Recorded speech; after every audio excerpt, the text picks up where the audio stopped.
In a bye week, it gives you some time to evaluate some things going on with your team. And on today's episode, we're going to look at the extension of Caleb Williams and where he ranks between Jaden Daniels and Bo Nix in that rookie quarterback race. Plus, we're going to look at some of his comparisons to other Chicago Bears rookie quarterbacks. We're going to look at that, plus 3 trade targets that the Bears could look at, and dive into the mailbag. All that and more right after this. You are now tuned in to Chicago Bears Central, your number one place for all Chicago Bears news and content.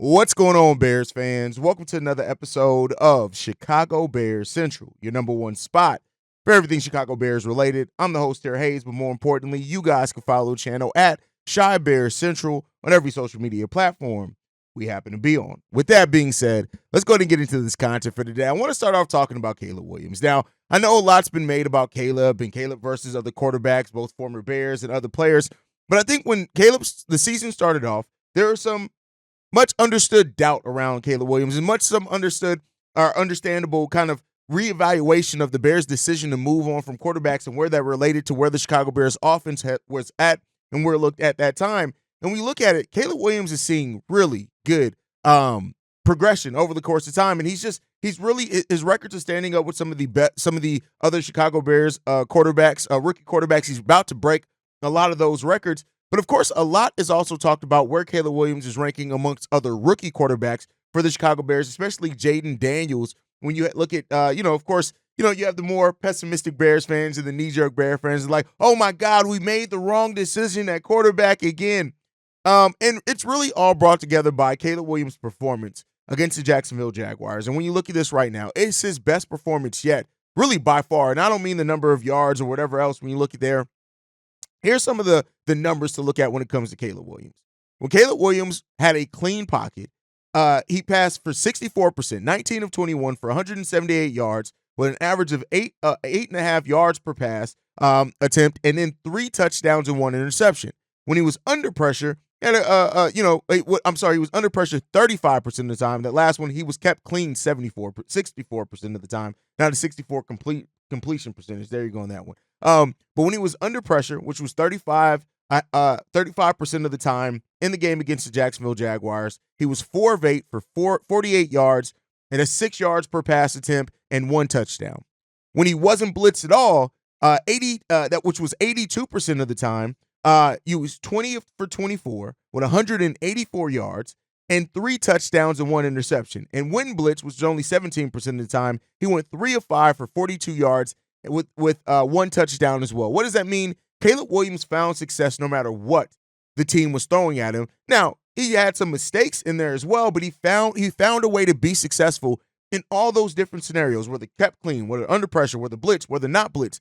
That's really good to see when it comes down to it as well. And when you look at it, according to Pro Football Focus as well, Caleb Williams was 13 for 14 and a passer with 111 passing yards and 3 touchdown completions on quick throws on Sunday, which, again, is something that we're seeing this offense move to a more up-tempo offense as well.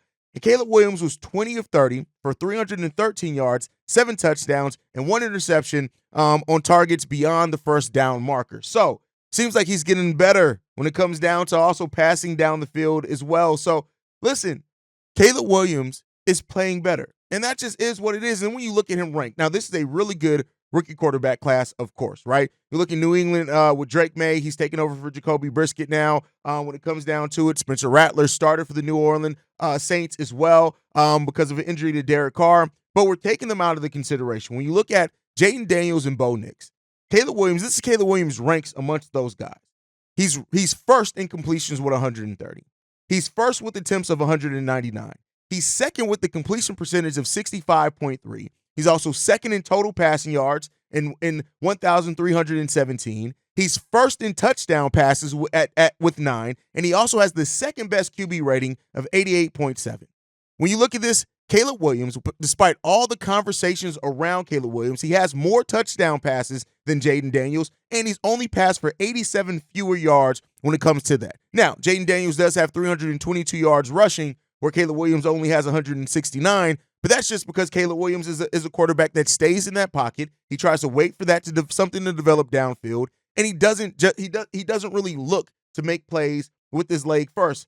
So at the end of the day, listen, Caleb Williams is doing what we need him to do. And I get it that it's always going to be that grass is greener on the other side. We're always going to look at other quarterbacks, and even if they have 50 more yards than Caleb Williams, we're going to be like, oh, did we make the right decision?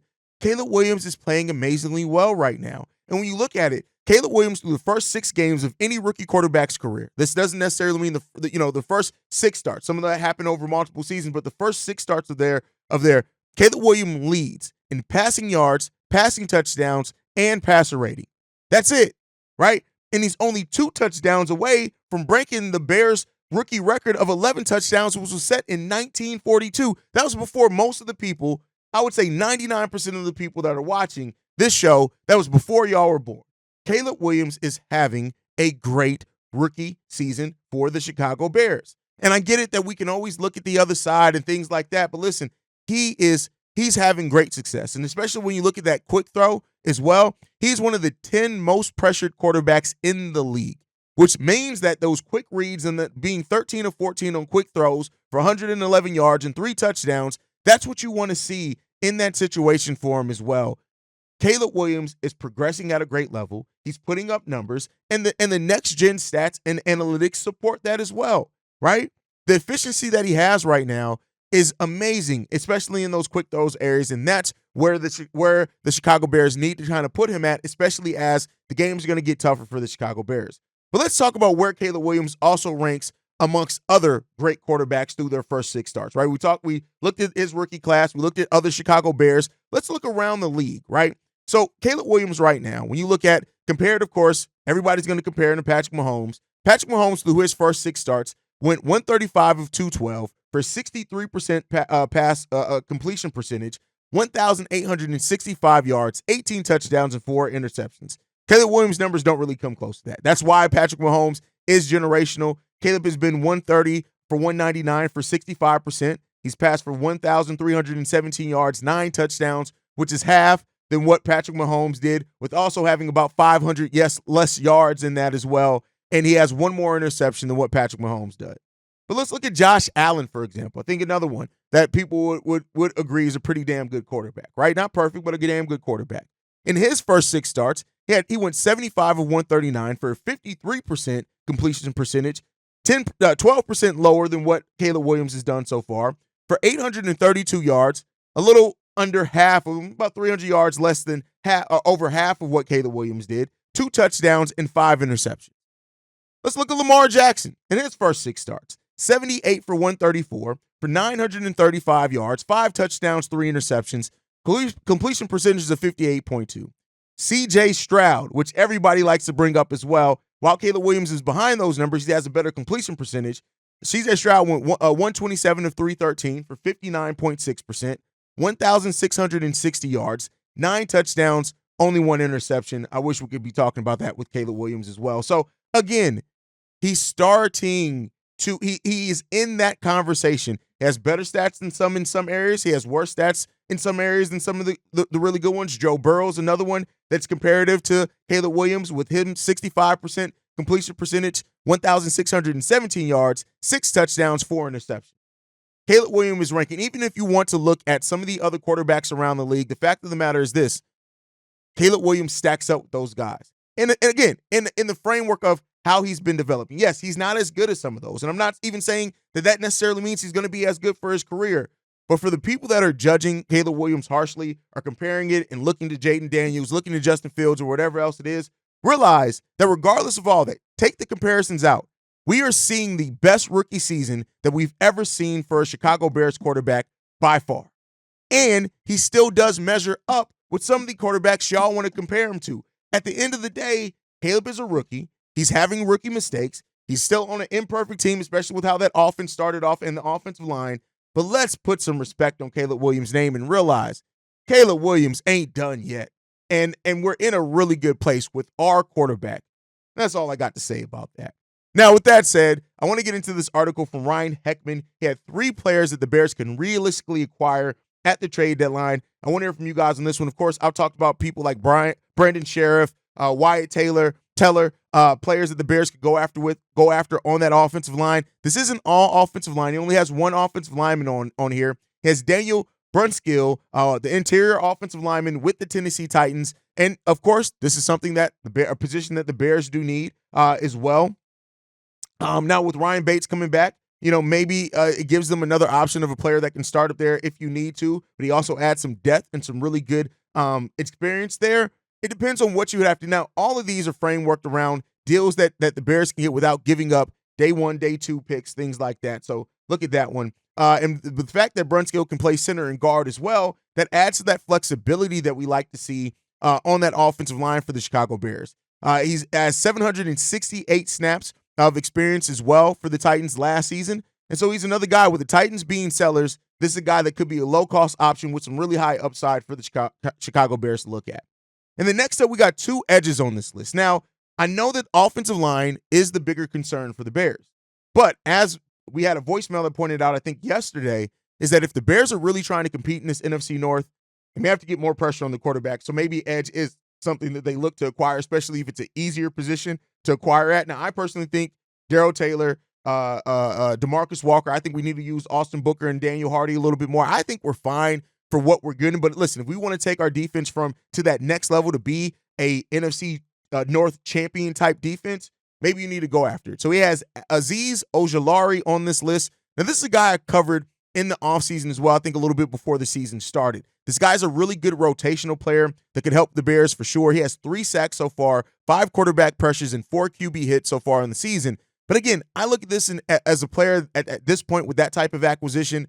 We can get that from Darrell Taylor. We can get that from Austin Booker and DeMarcus Walker. And I think the overall pressure that we're getting is pretty good. Now, if you're not giving up a big-time pick for it and late in the draft, then, might as well take the chance on it. So there you go there. And then he also has Emmanuel Ogbah on this list. And this is a guy that I have also talked about so far. So far in the season, he has 2 sacks, 12 pressures as well. And he's a veteran. And he can potentially be gotten at a relatively cheap price as well, according to this article. So if the Bears are looking to add somebody who's a veteran, doesn't really affect your long term, but can come in, perform for you now, especially in the way that Eric Washington likes to rotate that defensive line, it could be an option for the Bears that could make some sense. But let me know what you guys think on this. Emmanuel Ogbah, Azeez Ojulari, and also Daniel Brunskill for the interior offensive line guard / center. Let me know what you guys think as those guys as being potential targets for the Bears. But all right, it's Friday. That means it's Mailbag Day. Let's get into these voicemails. This one's from Todd. How's it going, Chicago Bears Central? How you guys doing? This Todd on the low end. Well, I'm calling in today, man, because, I like the record right now. 4-2 is a good record, even though I picked them to be 5-1, but I'll say 4-2. So I want to talk about the injury report. We got a couple of the defensive players that's down. Do you guys know when we expect them back?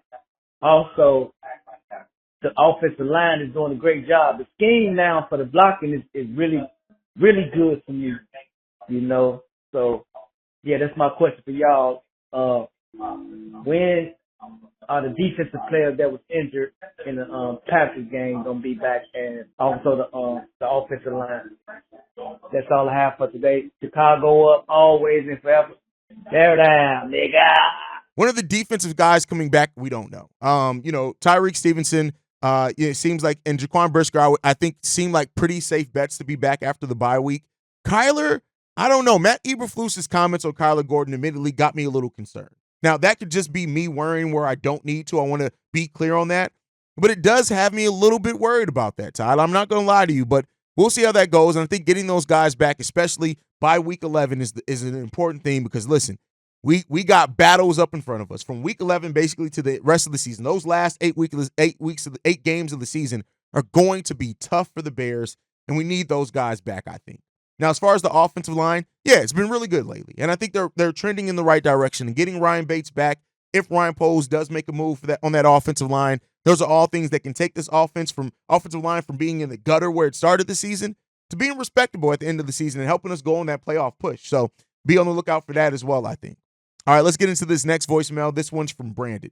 Yo, this is Brandon, man. How y'all doing? C-Dub, Bobby, Hayes, Steve-O. Man, listen, man. We don't have nothing to say as Bears fans, bro. I mean, it's beautiful. It's been so long since I've watched stress-free football back-to-back weeks. I mean, like, man, we're not even having close games. It's just like my week is better. I'm happy. My family are happy.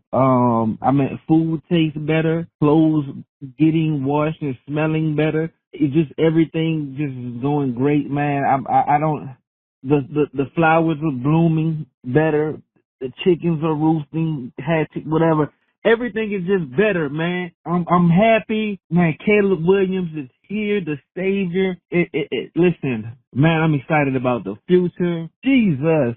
I'm crying real tears. The Bears defense has been the best since Urlacher and Briggs was back there. Tommy Harris, Nathan Vasher, Mike Williams, all them boys, man. It just, man, where we at now, bro? Oh my gosh, man. These next 15 years is going to be so amazing, bro.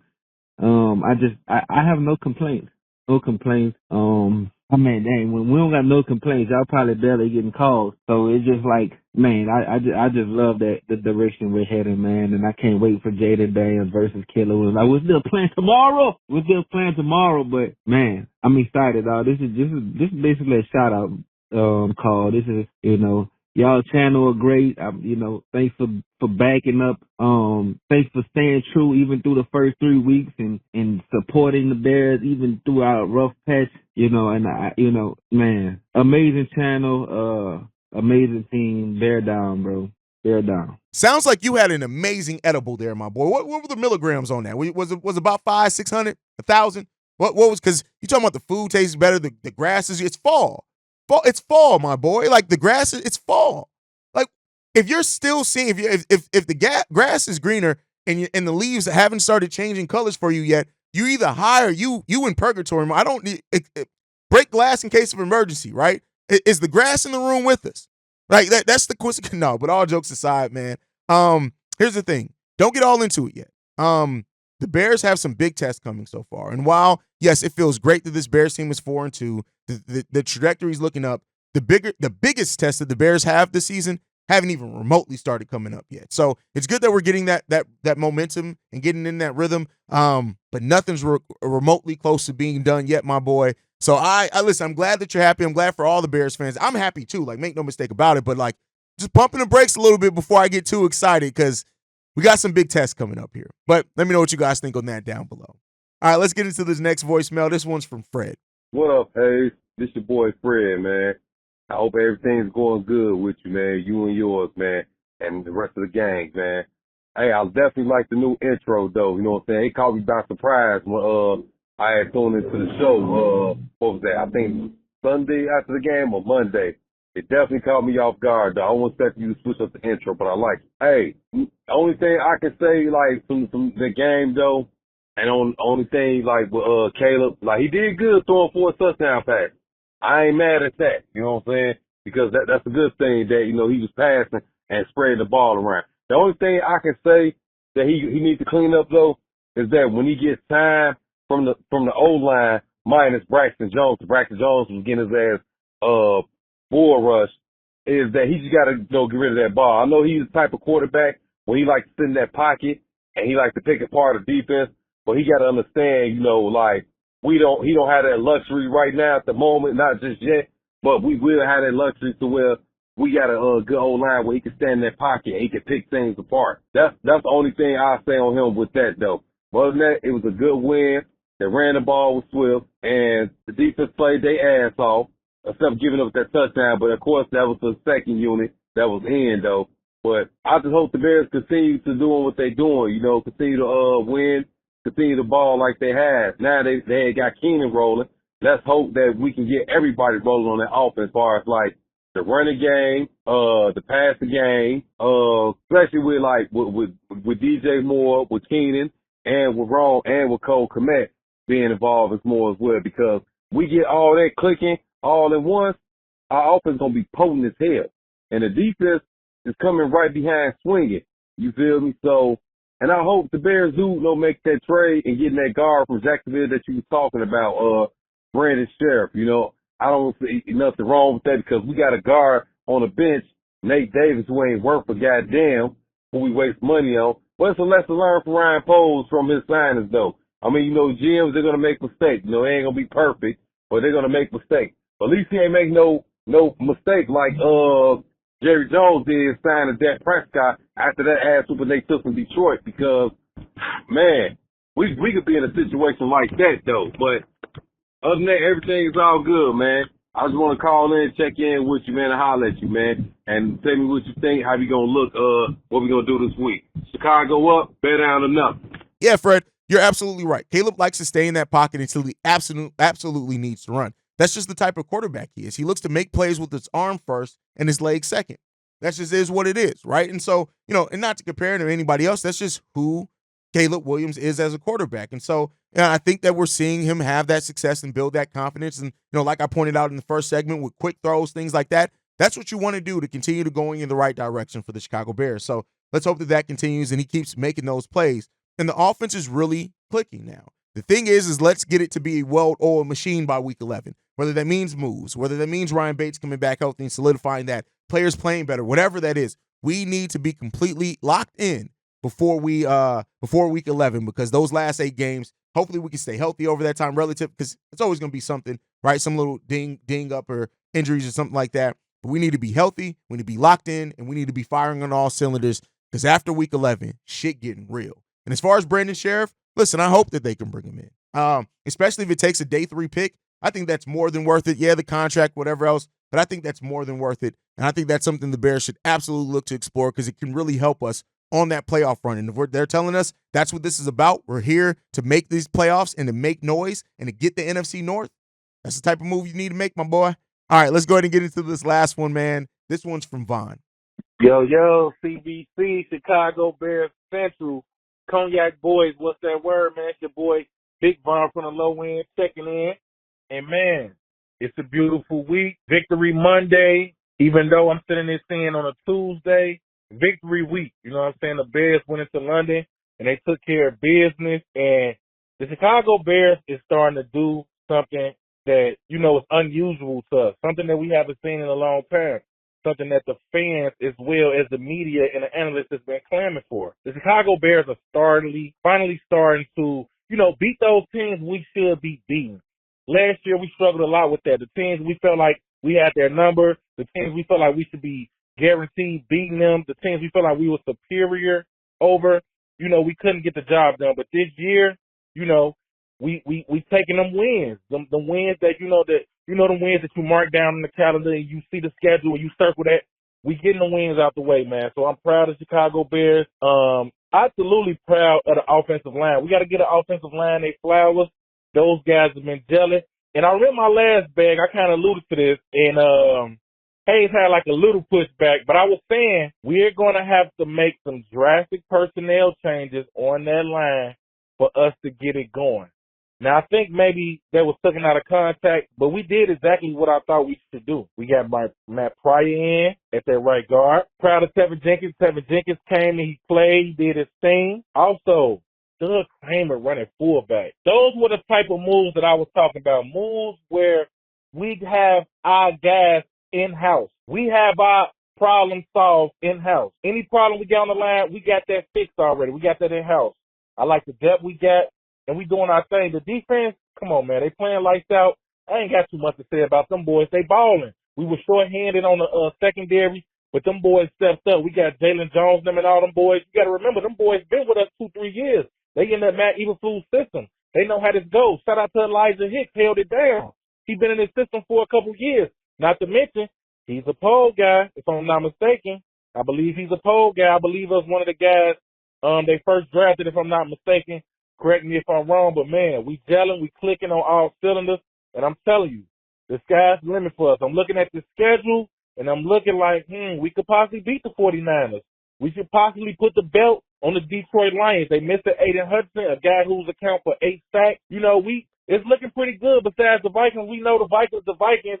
I know Sam Darnold on his little tear, but come on, man. The Vikings going to always be the Vikings. So, that's my little take I got, man.